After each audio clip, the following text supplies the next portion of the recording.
3 of my fastest primes just went into a box to sell. And the lens that replaced all of them is a f4 zoom. I know how that sounds. Faster glass, shallower depth of field, that's supposed to be the upgrade. But this time, it isn't. This is the Nikon 24-120 f4S. And it took 3 reasons to convince me to let the primes go. The first one, I expected. The third one, nobody talks about. First, the 5x zoom that shouldn't be this sharp. The rule every shooter learns early is that a 5x zoom has to be soft. You cover 5 focal length in just one barrel. You pay for it in a resolution. And that's the trade everyone accepts. And that is the reason primes still exist in 2026. This lens breaks this rule. And it breaks it very badly enough that I started checking my own primes against it. A reviewer ran an MTF50 test on a 45 megapixel Z8 and found this zoom out resolved his 24-70 f2.8 at every single f-stop and every focal length. In the center image is 105 macro. The part that surprised me the most is the long end. Most telephoto zooms actually fall apart at maximum focal length because that is where the optics get stretched the hardest. This one holds. Peak center resolution is at 120 f4, measure around 66 line pairs per millimeters. Basically, the optical construction tells you why. 16 elements in 13 groups with 3 ED glass elements, 3 asphericals, and 1 element that's both ED and aspherical at once.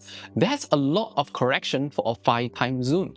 And you can see it in the chromatic aberration numbers. Worst case lateral color fringing at maybe 24mm measures about 1.3 pixels on a 4.35 micron sensor, which is low enough that I stopped thinking about it the moment I import into a software. That is actually a barrel distortion at 24mm and pin cushion at 120mm, hiding in the RAW.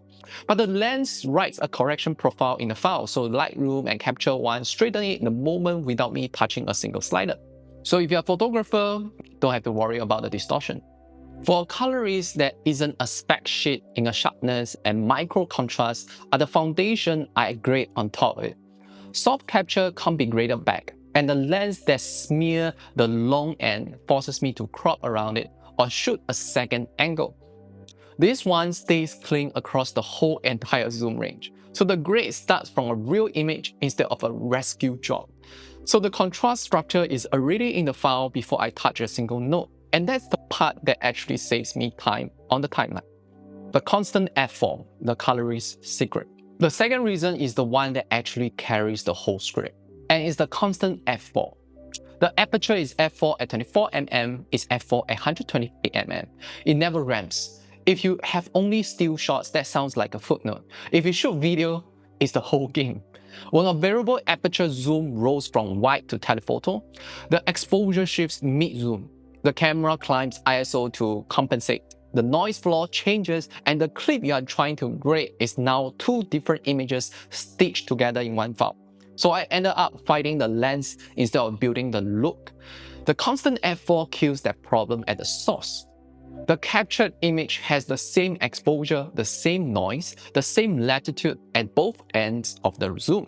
The grade is built on a stable base and I can push it as hard as I want without one half of the shot falling apart. So let's picture this wedding pool or a product shot where you are racked from a wide context frame to a very tight detail in just one single rotation. On a variable zoom, the wide end is clean. A tight end is suddenly a stop darker and a stop noisier, and things has to adjust accordingly in the lighting. The shadows crush differently on each half, the skin tone shifts, and I'm masking the transition to hide the seam. So on this lens, the pool is one continuous exposure. I grade the wide and tight with the same exact Note 3 with PFA Color Suite because they are the same image, just at 2 focal length. That's not a small thing when you are grading a full piece on a deadline. That solves so much problem in the post. I know the objection, and I'm not going to hide it or dodge it. f4 is more than 2 stops slower than f1.8 prime, and a full stop slower than 24-70 f2.8. You give up light, and you give up the shallow depth of field that sells a portrait.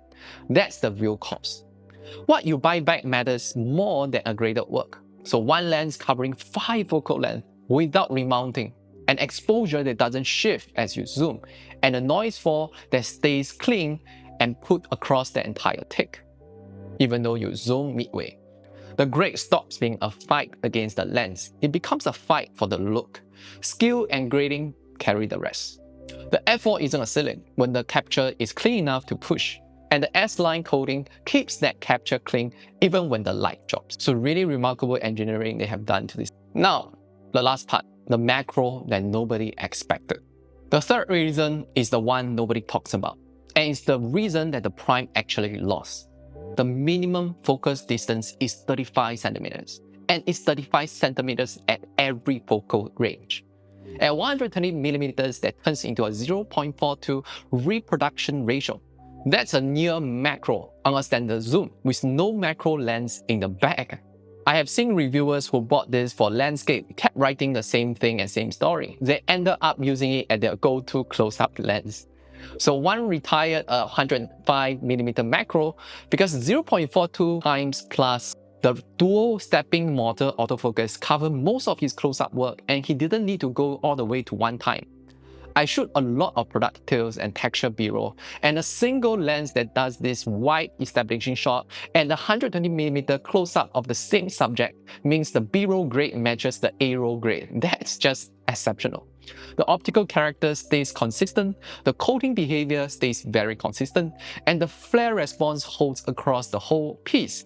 And in the F4 at wide angle, you get star-shaped glare, which I will do a noise low light video in the next one. On this zoom, I can chase a moving detail, hold focus on the hand, turning a product, and never break the take to swap the glass. The walking distance is 120 mm. It's comfortable enough that I'm not chasing a shadow on my own subject, which is the thing that ruins most close-up B-rolls. So the primes went into the box, not because they were bad. They were sharp, they were fast, and a couple of them were generally special. They lost because swapping glass mid-shoot has a cost that doesn't show up on any spec sheet.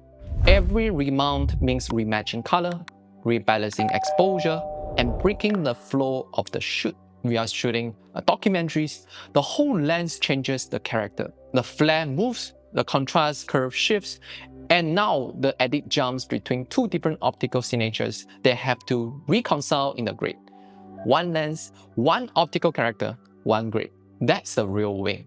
And for the kind of work where the grade is the product, it's the wing that actually counts.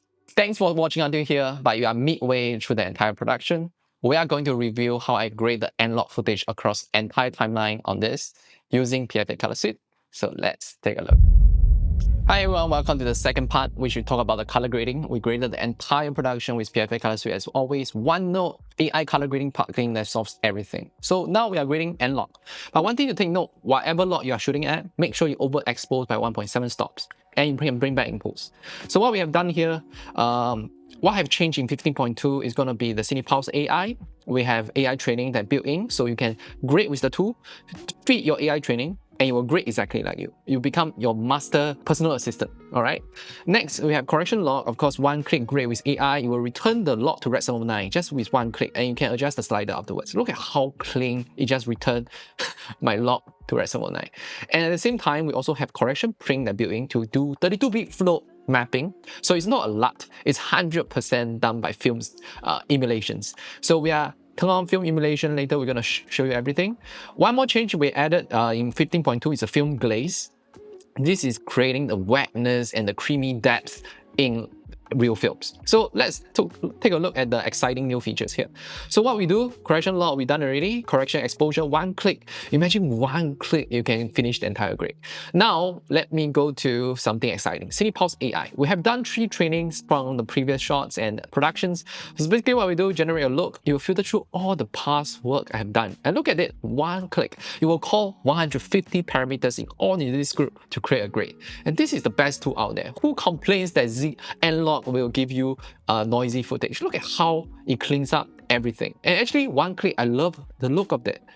And I can copy and I paste another grade. You will work flawlessly because everything is 32-bit flow. Just look at this. How amazing is that? Just one click, it solves everything. And of course, I can generate different variations. Actually, this won't matter. Let's go to another shot. Finish grading. Color grading should be this one, but is this easy? It shouldn't be too complex. Come on, guys. This is how color grading should all become at 2026 right now. One click, solve everything. Look at the gold tone and the film look out of it, and absolutely zero noise. Can you imagine this is f4? Look at the gold, look at the quality of the colors itself. It gives that film texture right off N-Log, which is notorious for blocky color. Look at where is the blockiness. Everything is possible with PFA Color Suite.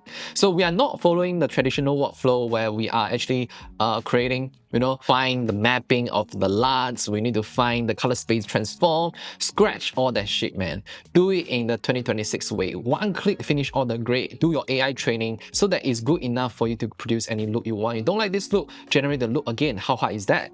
And of course, you can, from the start, grade from the beginning and create a different kind of neutral look as you want. And that's basically how simple it is. I can just grade the look. And for example, sometimes you find the shot a bit dark, it has to do with correction log. So what you need to change just to increase the log exposure. You will create the most organic exposure from the sensor data in 32-bit float map. Look at how it brightens the image, at the same time retain that film-like quality in the entire video. Okay? Look at how exceptional this result is. Alright, so actually I prefer this earlier grading it has done. Okay, let's grade this shot. Okay, it has enough details and we can test how good the system is. Same, grade with AI, one click. If not enough, increase the AI influence. So the analysis doesn't work too much here for this shot. So we can do the manual grading, reduce the log exposure, increase the delogify. We get a very nice return from the log to reservoir 9. Look at how there's absolutely zero noise in this process. And correction log strip away the native saturation. So actually, the manufacturer saturation is stripped away, so I have the full control of the color. So correct exposure, one click, do everything. Correction white balance, done everything. It just transforms your life entirely. No more searching for LUTs. And increase one-click film emulation. This is where it's new introduction. Everything here is not LUT. It's 32-bit float matching. So from log now, we are returning to film print, and we will be grading from print from here onwards. So this step, you can choose Eternal, for example, some very famous camera negative, and then go to film print to choose a print outcome. So for example, Fuji 2521 is my favorite. I can increase the film print and lower the negative intensity. So we converted the log to film print. From here, it's all printing. So we go to film spectral contrast. What I need to do, increase the red contrast a little. Look at just that one single slider. Because film spectral contrast is 32-bit float sensor info extraction, just that one single tweak on the red contrast is channel contrast. I bring back so much nice color details in the frame. And look at how it introduced absolutely zero noise in the process. I can't stop mentioning how great this technology is. We can increase grid contrast. We can reduce the blue contrast a little. And look at how well we already sort of have a grid. I can stop here. There are 18 other tools for me to explore, but here is good enough. That's a matter of fact. That's how proud we are. And the film tonal curve, of course, you can bring the black point, bring the shadow softness back. That will create the milky gray in the shadows when you turn on the... that further elaborate the tonal curve of the film print. And it's already great enough. Next, I can go to color density. I can increase the color density. Look at what happens. As I increase the density of the color, it gets more saturated, but it's actually darkening my pixels. So let me turn on the scope for you to better understand this. So I turn on the scope, shift them to... So we even have scopes built in. So look at what happens. When I increase global density, it's saturating my image, right? But look at the RGB per rate. It's lowering the pixel. This is real subtractive film density. As you saturate, it lowers the luminance. That is like film. As you add more colors, it blocks more light. So traditional saturation tools are all RGB. As you add more saturation, it gets brighter. That's why it looks so organic. It looks so rich. And this is really something we always dream about. Why other people can get it in N-Log, why you can't. This is the secret. And look at that. Absolutely zero noise. Let's go to double zoom. Absolutely zero noise in the shadow. Next, go straight to film glaze. This is a new feature we're building. Add the wetness volume, add the creamy depth. You get the oily fresco kind of film density right into the frame. That's insane, right? Next, there are too much distraction in the color. we use film mixer. Film mixer cuts away all the extraction. So some people feel that color grading is about adding colors. To be honest, the top level of color grading, the top 1% is all about removing colors. You need to think of palette. For example, we built in 4 very iconic Hollywood palette, teal and orange. One single massage, every single color is compressed into this line. It cuts away the distraction. Teal and pink, magenta and green, yellow and blue, just one single tweak away. That's how powerful the mixer engine is. Let's go with teal and orange right here, all right? And with the RGB slider here, you can further tweak your adjustment. You can lower the rate output. Sorry, too intensive. So let's use the slider. You will massage all the red pixel into cyan. That's how you customize your teal and orange. For me, a little bit of teal and orange will work in this case.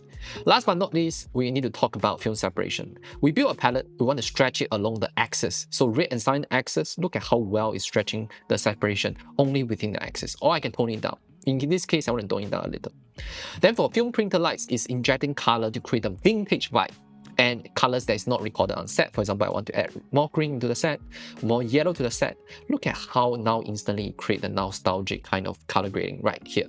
So let me turn off the scopes right now. Before and after. That's insane, right? That's insane. Then after that, I can do my AI training. I have 4 samples. I can create new look, generate look. It will be based on what I have created. Oh, actually, it's better than what I do. It takes 150 parameters to go and create a grade. This is the future of color grading. And once you're done, you can use master control to control how much is your overall 150 parameters moving together. Do you like the result? If not, you can always go back to your previous grade. Yeah, by Control Z or Command Z. And I pretty much like this result. I can reduce the master strand and I'm pretty much at 96%.